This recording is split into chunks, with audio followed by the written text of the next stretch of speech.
ሊቃናተ ነድ ዘሰማያዊት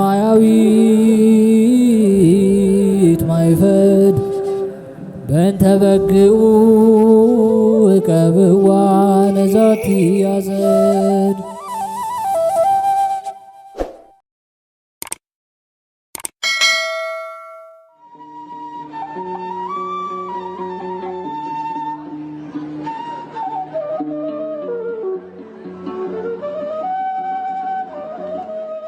በስመ አብ ወወልድ ወመንፈስ ቅዱስ አሐዱ አምላክ አሜን።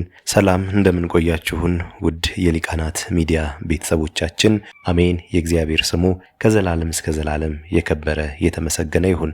እንኳን ለመድኃኒታችን ለጌታችን ኢየሱስ ክርስቶስ የልደት በዓል በሰላም በፍቅር በጤና በደስታ አደረሳችሁ እያልን በዓሉም መልካም በዓል እንዲሆንላችሁ ከወዲሁ ምኞታችንን ገለጽን። ወደ ቪዲዮ እንሂድ። መልካም ጊዜ።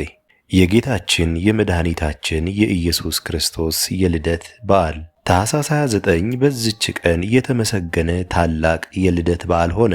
የጌታችንና መድኃኒታችን ኢየሱስ ክርስቶስ ከእመቤታችን ከከበረች ከቅድስት ድንግል ማርያም የተወለደባት ዕለት ከበዓላት ሁሉ ተለይታ ከፍ ያለች ናት። የቤተ ክርስቲያን መምህራን አባቶቻችን የከበረ የልደትን በዓል በሁለት ቀኖች ያከብሩ ዘንድ በምክራቸው ተስማሙ።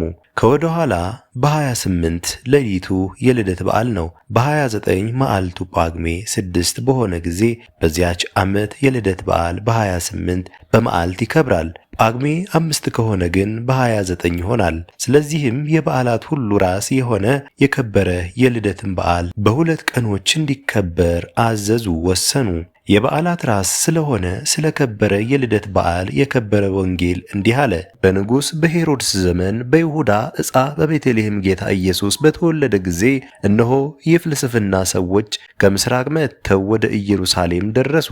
ኮከቡን በምስራቅ አይተን እንሰግድለት ዘንድ መጥተናልና የተወለደው የአይሁድ ንጉሥ ወዴት ነው እያሉ።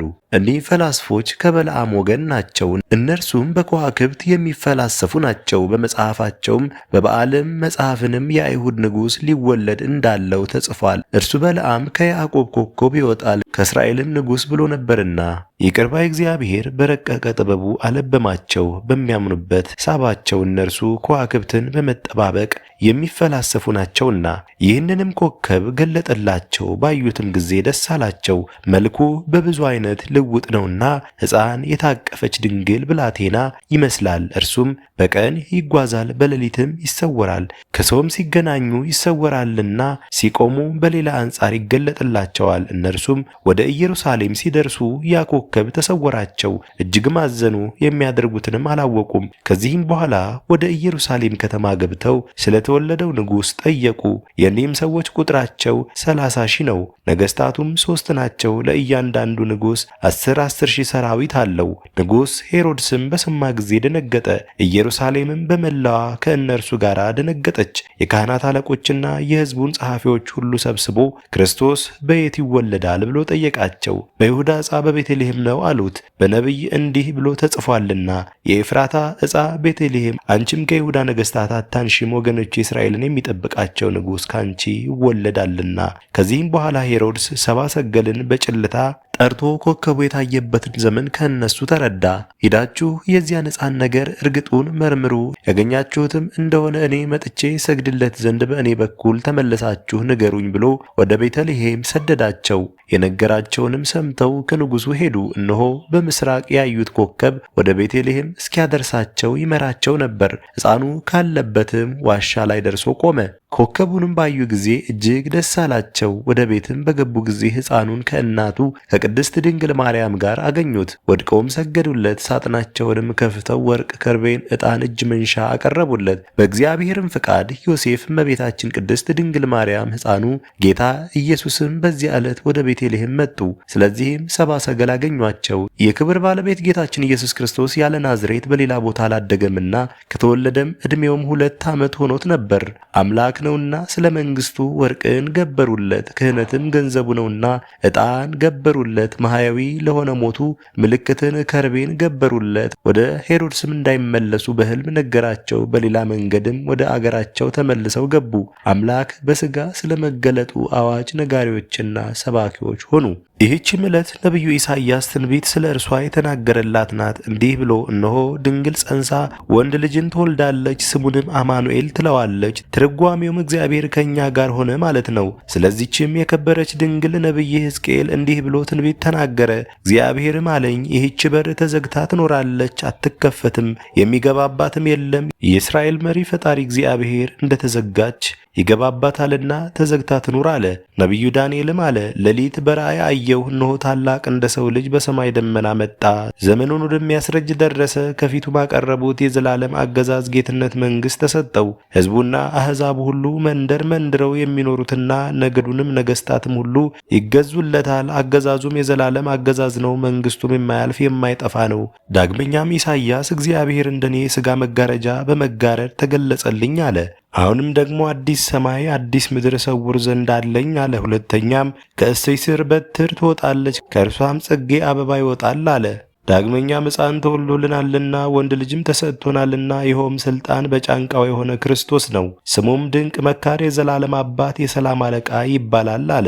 ኤርምያስም አለ፣ እግዚአብሔር እንዲህ አለ፣ በዚያም ወራት ለዳዊት ብርሃንን አወጣለሁ፣ በምድርም የቀና ፍርድን ያደርጋል፣ እግዚአብሔርም ያመኑበትን ያድናቸዋል። ኤልሳዕም እንዲህ አለ፣ እግዚአብሔር ከሰማይ ይወርዳል፣ በእስራኤል ልጆች አደባባይም በመመላለስ ለሕዝቡ እውነትን ያስተምራቸዋል። ከአብርሃም ልጅነት ልዩ ከሆነ ወገኖች በቀር አሕዛብ ሁሉ ይታዘዙለታል። ናሆም ነቢይም እንዲህ አለ፣ እግዚአብሔር በእኔ አርአያ ይመጣል፣ ልብሱንም እንደ ልብሴ ነው። ነቢዩ ኢዩኤልም እንዲህ ተናገረ፣ የእግዚአብሔር ዙፋን የሆነች ብላቴናና ድንግልን አየሁ፣ እርሷም እንደ እሳት ያልባት ነበር። ስለ እርሷም ይህች ማናት ብዬ ኪሩቤልን ጠየቅኩት። ከአዳም ልጆች የተመረጠች የእግዚአብሔር ዙፋን ይህች ድንግል ናት፣ በእርሷም የተጎሳቆሉ አሕዛብ ይድናሉ። ላመነባትም ረድኤትና መጠጊያ ናት። ዳዊትም በመዝሙሩ እንዲህ አለ፣ እግዚአብሔር አንተ ልጄ ነህ፣ ዛሬም በተዋህዶ ወለድኩህ አለኝ። ለምነኝ አሕዛብን ርስት አድርጌ እሰጥሃለሁ፣ ግዛትህም በመላ ዓለም ነው። አብ አለ፣ ቀዳማዊ ወልድ በኃይል ቀን ከአንተ ጋር ሳለው ከአጥቢያ ኮከብ በፊት ከሆድ ከወለድኩህ እንደ መልከ ጼዴቅ ሥርዓት አንተ የዓለም ሁሉ አገልጋይ ካህን ነህ ብሎ እግዚአብሔር ማለ። ከማለም አይጸጸትም። ቤዛ ይስሐቅ በግዕ ከሕቱም ዕፀ ሳቤቅ እንደተገኘ ለእስራኤልም በበረሃ ውስጥ ከሕቱም አለት ውሃ እንዳፈለቀ የደረቀች የአሮን በትርም እንደለመለመችና እንዳፈራች በሶምሶምንም እጅ ውስጥ ከአህያ መንጋጋ አጥንት ውሃ እንደፈሰሰ እንዲህ የጌታችን ልደት በሕቱም ድንግልና ሆነ።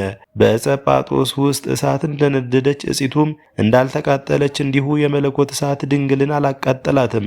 ለእርሱም ከቸር አባቱ ከማህያዊ መንፈስ ቅዱስ ጋር ጌትነት፣ ክብር፣ ምስጋና፣ ሰጊድ ከእርሱ ጋር በትክክል ይገባል ለዘላለሙ አሜን። የኢያሱ ልደት። በዚችም ዕለት ከኤፍሬም ወገን መስፍኑ ኢያሱ ተወለደ። እርሱም ለእስራኤል ልጆች ከጠላት ሰልፍ መድኃኒት ሆኖ ያዳናቸው ነው። ጌታችንም መወለድ ለአዳምና ለልጆቹ መድኃኒት ሆናቸው። የጌታችንም መወለድ ለአዳምና ለልጆቹ መድኃኒት ሆናቸው። የእርሱም የቀድሞ ስሙ ሆሴዕ ነበረ። እስራኤልን ከማሌቅ ጦርነት በራፌድ ባዳናቸው ጊዜ ኢያሱ ተብሎ ተጠራ። ይሄም አዳኝ ማለት ነው። ሙሴም ከሞተ በኋላ እግዚአብሔር መረጠውና ለእስራኤል መስፍን አድርጎ ሾመው። ልዩ ከሆነ አሕዛብም ጦርነት አዳናቸው፣ ርስታቸውንም አወረሳቸው። ከዚህም በኋላ በሰላም አረፈ። ለእግዚአብሔርም ምስጋና ይሁን ለዘላለሙ አሜን። የያዕቆብ የፈሊስና የቴዎድሮስ መታሰቢያ። በዚችም ዕለት የከበሩ የያዕቆብ የፈሊስ የሌላው ሰማዕት የቴዎድሮስ መታሰቢያቸው ነው። በረከታቸውም ከእኛ ጋር ትኑር ለዘላለሙ አሜን። የንጉሥ አቃሪዎስ ዕረፍት። በዚችም ዕለት የሮሃ ንጉሥ አቃሪዎስ አረፈ። የእርሱም ግዛቱ በሶርያ አገር ሰርሜን በምትባል ክፍል ነው። እርሷም ሮሃ ናት። ጣዖትን የሚያመልክ ሆኖ ኖረ። መጻጉዕም ነበረ። ለባለ መድኃኒቶችም ገንዘቡን ሁሉ ሰጥቶ ሊያድኑት አልቻሉም። የክብር ባለቤት ጌታችን ኢየሱስ ክርስቶስ በሽተኞችን በማዳን አጋንንትን በማስወጣት የዕውራኖችን ዓይን በመግለጥ ሙታንን በማስነሳት የሚሠራውን ድንቅ ተአምራቱን በሰማ ጊዜ እንዲህ ሲል ወደ እርሱ ላከ። የሰውን ሥጋ ለብሰህ በኢየሩሳሌም የተገለጥክ የእግዚአብሔር ልጅ ምስጋና ይድረስህ። ከእርሱ ሳትለይ ወደ ታች ለላከህ ለቸር አባትህም ምስጋና ይሁን። ያለ ወልድ ዘር በድንግልና ለወለደችህም እናትህም ምስጋና ይሁን። ለሚያምኑብህ ሁሉ ሰላምታ ይድረሳቸው።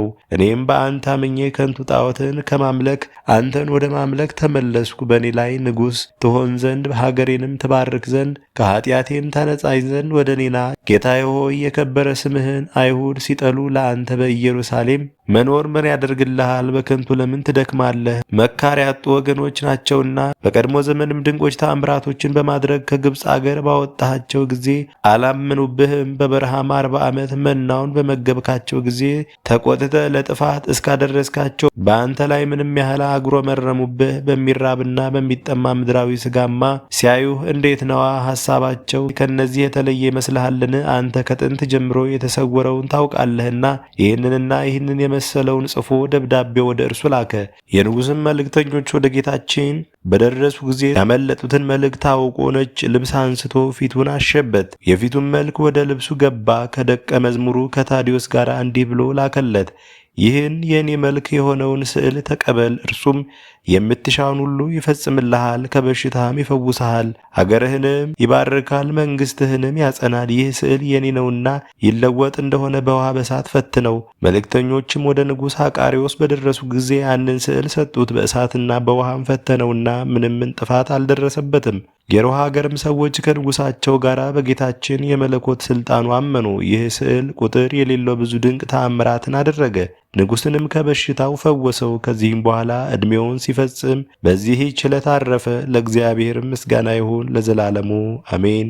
የቅዱስ ቆሪል ዕረፍት። በዚችም ዕለት ሰምኑድ ከሚባል አገር ገመላዊው ቅዱስ ቆሪል አረፈ። እርሱም በጾም በጸሎት ተወስኖ የሚኖር ነው። እግዚአብሔርም የተሰወሩ ምስጢራትን ማወቅን ሰጠው። የሚገለገልባቸውም ከማሳም ተልባ የሚጭንባቸው 3 ግመሎች አሉት። ፈራጉን በሚባል አገር ለእመቤታችን ማርያም ቤተ ክርስቲያን ሊቀ ካህናት የሆነ አንድ ሰው ነበረ። ቤተ ክርስቲያኒቱም ነገሥታትና መኳንንት በየጊዜው የሰጧት ብዙ ገንዘብ አላት። በሊቀ ካህናቱም ዘንድ የዕቃው ሳጥን በስውር ይኖር ነበር። የዚያንም ዕቃ ቁጥር ኤጲስቆጶሱ ያውቃል። ያ ሊቀ ካህናት በእርሱ ሥልጣን ስር ነበርና። ከዚህም በኋላ የዕቃው ሳጥን ያለበትን ለልጁ ሳይነግር ያ ሊቀ ካህናት በድንገት ሞተ። ኤጲስቆጶሱም የሊቀ ካህናቱን ሞት በሰማ ጊዜ ወደዚያች ቤተ ክርስቲያን መጥቶ በድንገተኛ ሞት ስለተነጠቀና ስላልነገረኝም ዕቃው ያለበትን አላወቅኩም አለ። ኤጲስቆጶሱም ሰምቶ ተቆጣ፣ ሊያሰቃየውም ፈለገ። ያም ልጅ ኤጲስቆጶሱን ዕቃው ያለበትን ቦታ እስከምፈልግ ድረስ ቆየኝ፣ ባላገኘሁትም ጊዜ የወደድከውን ታደርግብኛለህ ብሎ ለመነው። እርሱም ጊዜ ሰጠው። ወደ ቤቱም በገባ ጊዜ ችግሩን ሁሉ ለሚስቱ ነገራት። እርሷም በእግዚአብሔር ታምነህ በአባ መቃርስ ገዳም ወዳሉ አባቶች መነኮሳት ወደ ጎረቤቶቻቸውም ወደዚያ ሲደርስ ችግሩን ይፈጽሙለት ዘንድ ለመነኮሳቱ ነገራቸው። የሚነግረው አጥቶ ተስፋ ቆረጠ። አንድ ባህታዊም ጠቀሰውና እንዲህ አለው፣ ሰምኑድ ወደሚሉት ሀገር ሂደህ ስለ አባ ገመሉ ቆሪል ጠይቅ፣ በእርሱም ዘንድ እደር፣ እርሱም ይነግርሃል አለው። ወደ ሰምኑድ መንደርም ደርሶ ስለ እርሱ ስለ ቆሪል ጠየቀ። ሰዎችም ነገሩት፣ ያለበትንም አመለከቱት። በሄደ ጊዜም ከመኖሪያው አገኘው። 3 ግመሎችንም ከእርሱ ጋር ነበሩ። አባ ቆሪልም ፍላጎቱን በመንፈስ ቅዱስ አውቆ ወደ ማደሪያው አስገብቶ መብልን አቀረበለት። አባቴ ሆይ ችግሬን ሳትፈጽምልኝ እኔ አልበላም አለው። ቆሪልም ችግርህ በጊዜው ጊዜ ይፈጸማልና አሁን ብላ አለው። ከራትም በኋላ በየመኝታቸው ተኙ። የሌሊትም እኩሌታ ሲሆን ያ ሰው ቆሪልም ከግመሎቹ ጋር ቆሞ አየው። ሲሰግድ ይሰግዳሉ፣ ሲቆምም ይቆማሉ። በነጋ ጊዜም ተልባ ይጭንባቸው ዘንድ ወደ ማሳ ወሰዳቸው። ያም ሰው ሊራዳው አብሮ ሄደ። ወደ ማሳውም በደረሱ ጊዜ ቆሪል በገመል ላይ መጫን ጀመረ። ያም ሰው ሁለተኛውን ግመል ወስዶ ያለ አቅሙ ሸክሙን አክብዶ ጫነው። ግመሉንም መንቀሳቀስ ተሳነው። ሊመታውን ፈልጎ በትር አነሳ። ግመሉም አባቴ ቆሪል ሆይ በላዬ ጉዳት እንዳያደርስ ይህን ሰው አታሰናብተውም ብሎ በሰው አንደበት ጮኸ። ቆሪልም መጥቶ ሸክሙን አቀለለለት። ያንንም ሰው ልጅ ሆይ በማይችለው መጠን ለምን አሸከምከው? አንተ የምታዝነው ልሸከመው የማትችለውን ሸክም በላይ ስላመጡብህ አይደለምን? አለው። ለእግዚአብሔር ምስጋና ይሁን ለዘላለሙ አሜን። ወደ ቤቱም በተመለሰ ጊዜ ለሚስቱ ነገራት። በአንድነትም ወደዚያ ቦታ ሄዱ። ከነገስታት መዛግብት እንኳ የሚመስለው የሌለ መዝገብን አገኙ።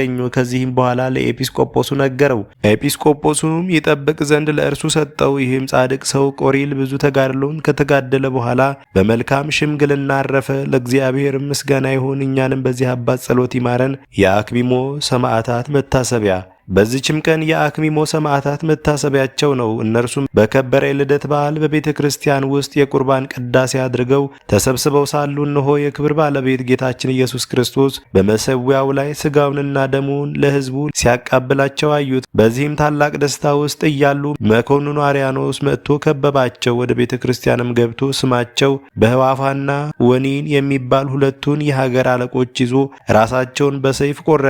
ከዚህም በኋላ ቀሳውስትን፣ ዲያቆናትን፣ ንፍቀ ዲያቆናትን፣ መምህራን፣ የቤተ ክርስቲያንን ሹማምንት ገደለ። ደማቸውንም ከቤተ ክርስቲያኑ ደጃፍ ወጥቶ 20 ክንድ ያህል እስኪጎርፍ ወንዶችን፣ ሴቶችንና ልጆችንን ማንንም ሳያስቀር አሳረዳቸው። ኤጲስቆጶሱን አባ ብኑዲያኖስን፣ ዲዮስቆሮስን፣ ሰከላቢዮስን ከኤጲስቆጶሱ ጋር ያሉ መነኮሳትንም እነርሱ እንደታሰሩ አርያኖስ ከእርሱ ጋር ወሰዳቸው። እነሆ የእረፍታቸውን መታሰቢያ ጥር 1 ቀን ተጽፏል። ለእግዚአብሔርም ምስጋና ይሁን፣ እኛንም በዚህ ጸሎታቸው ይማረን፣ በረከታቸውም ከእኛ ጋር ትኑር ለዘላለሙ አሜን። አስጀምሮ ላስፈጸመን ለልዑል እግዚአብሔር ክብር ምስጋና ይሁን መቼ መች ለዘላለሙ አሜን። ውድ የሊቃናት ሚዲያ ቤተሰቦቻችን ታኅሳስ 29 የሚነበብ ስንክሳር ይህን ይመስል ነበር። በዓሉም የሰላም፣ የፍቅር፣ የጤና፣ የደስታ እንዲሆንላችሁ በድጋሚ ምኞታችንን ገለጽን። ስላዳመጣችሁን እግዚአብሔር ይባርካችሁ። መልካም ጊዜ